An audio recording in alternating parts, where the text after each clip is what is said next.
Hello everyone and welcome back to the channel. I'm Just United. We're back for another match preview. Manchester United versus Nottingham Forest away at the City Ground.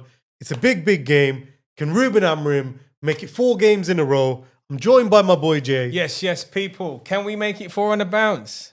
Who knows? We are against Forest. It's going to be a difficult one. It's not going to be easy. Sean Dyche is going to play some tricks. They've got Morgan Gibbs-White is a problem. But I think we've got enough artillery in the bank to do a number on Forest. What do you think? They're going to sit deep. He's going to make it a scrap. And I think he's going to be a problem for us because he's already said on the overlap, if he was managing Manchester United, he would get more wins than Ruben Amorim. And he's going to want to prove it after saying that even more so. Unfortunately, they won the first game under him against Porto 2-0, but they haven't won in the Premier League. They've only drawn 1 game, lost 6 out of 7. Let's hope that we can make it 7 out of 8. And yeah, it's going to be a tough game because of this man here, Sean Dyche.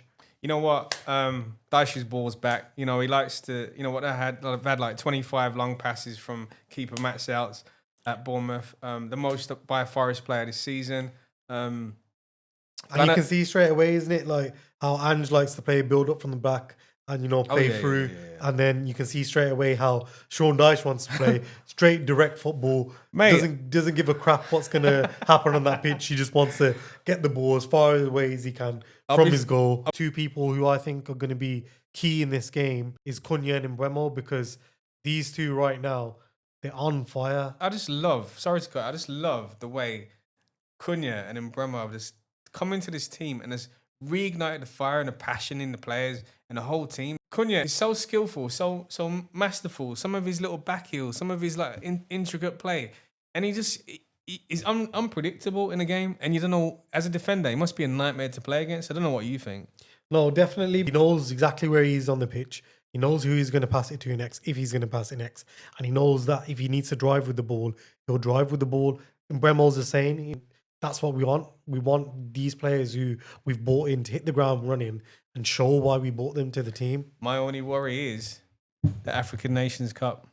I think it's going to be a tough one because if we have players, you know, who are leaving, the likes of Ahmad, the likes of Mazraoui, the likes of Mbeumo, they're going. And Nana's going as well, but you know, we're not worried about him. Not worried about him. We just hope that he concedes some goals so Mbeumo can come back a bit sooner. No, I'm sure there'll be ample opportunity for these players to really embed themselves and get a few games in while these other players are on holiday. And that's why having a big squad on holiday. Sorry.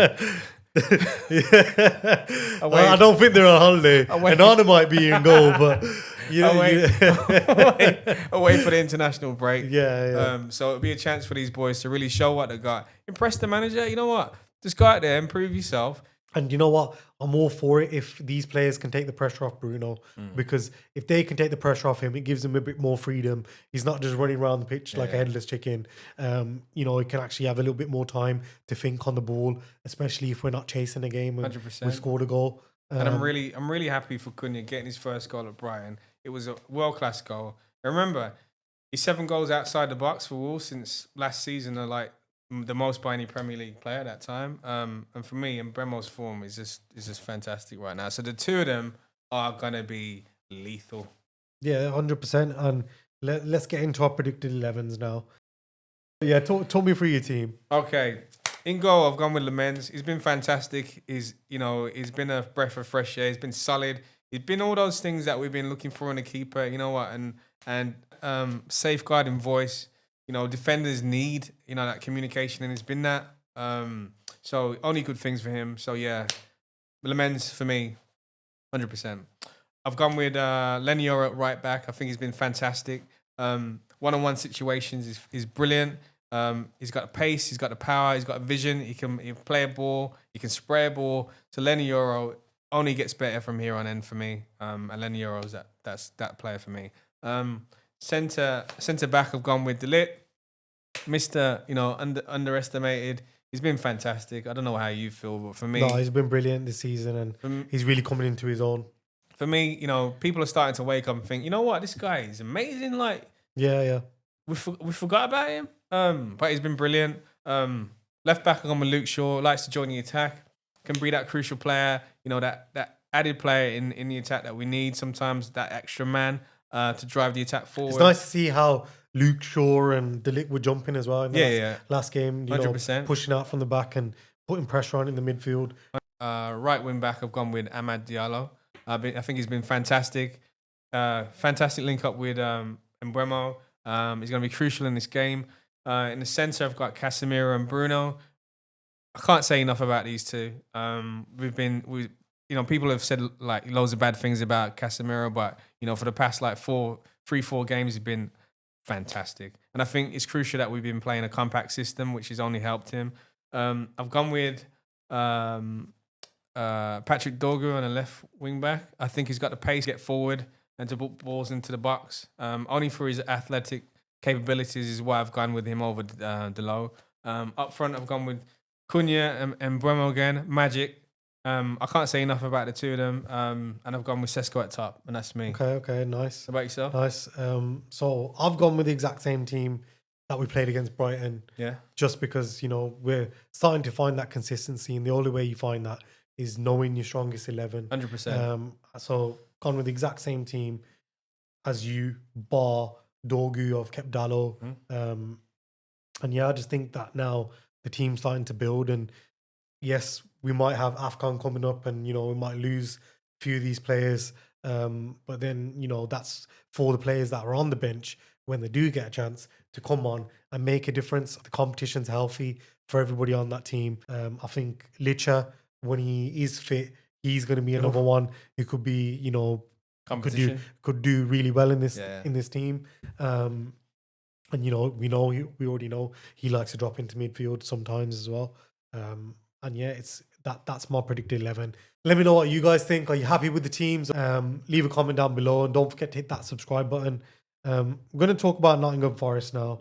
For this game, there's going to be 2 big threats, in my opinion.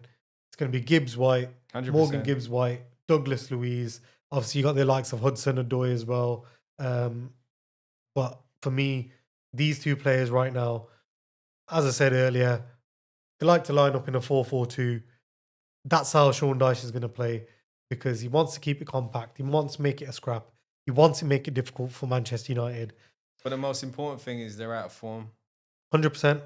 And, they haven't won a game so far in the Premier League. Let's hope that we can keep it that way. Forest ranked like 19th for goals, like 0.84 per game, which is like unbelievable. Forest have failed to score in 4 straight league games for the first time since 2022. There is a threat there. Let's not be silly and think that there isn't a threat. I'm not sure if Chris Wood is fit enough to start for this game, or if he'll be on the bench. But he's another threat if he is available to play. Big threat up top, just like when we've got Sesko on the pitch.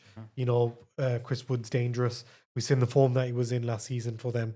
And he knows how to put a goal away. Let's get into the predictions now. What do you think your prediction is for this game? Couldn't wait for you to ask me that.